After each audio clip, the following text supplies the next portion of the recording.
मेरे दोस्तों, खुदावंद यीशु मसीह में आपकी और आपके खानदान की सलामती हो।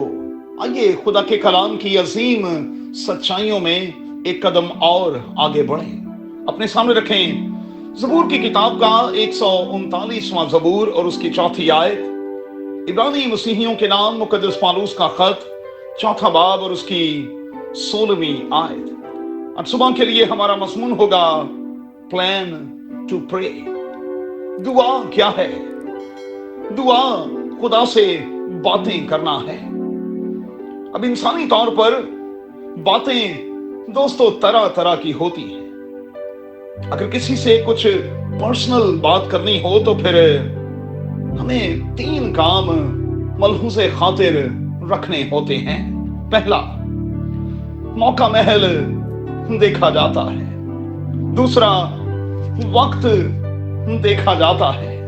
और तीसरा, प्लान किया जाता है कि कब मिलना है, क्या कहना है और फिर कितनी देर में कहना है।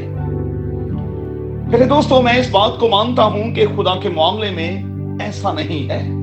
वो हमारा बाप है और नो डाउट कि जब हम उसके पास चाहें जा सकते हैं, उससे बातचीत कर सकते हैं, उससे मांग सकते हैं। उसके पास मेरे और आपके लिए बहुत वक्त था और बहुत वक्त है। लेकिन हम इस बात से इनकार तो नहीं कर सकते कि जब हम खुदा से कोई पर्सनल बात करना चाहते हैं तो फिर प्लान करना, खुद को पोजीशन में लाना तो दोस्तों बड़ा ही जरूरी है। नहमिया के वाकया में जरा गौर कीजिएगा। उसने दुआ की और दिखाई देता है कि उसने प्लान किया, खुद को पोजीशन में लाया तो उसकी सुनी गई। हालांकि मैं ये महसूस करता हूं कि वो रॉन्ग प्लेस पर था, रॉन्ग टाइम में उसने बादशाह से गुफ्तगू की। इसलिए कि बादशाहों से गुफ्तगू करते हुए पहले टाइम लेना पड़ता है और फिर मूड देखना पड़ता है। लेकिन इस दरखास्त का फौरी तौर पर जवाब दे दिया गया। Praise God, praise. दानियल के बारे में हम जानते हैं कि लाख बंदिशों के बावजूद वो दुआ के लिए प्लान करता था। यरूशलेम की तरफ खिड़की खोलकर दुआ किया करता था। हालांकि हालात साजगार नहीं थे। ये खुदा के साथ उसके शख्सी ताल्लुक की बात थी।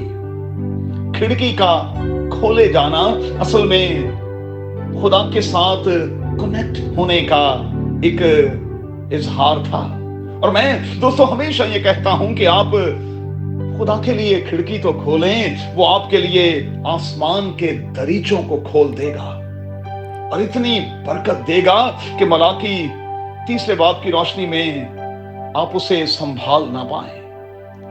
अच्छा, खुदावंद यीशु मसीह के तरीके पर भी गौर करें।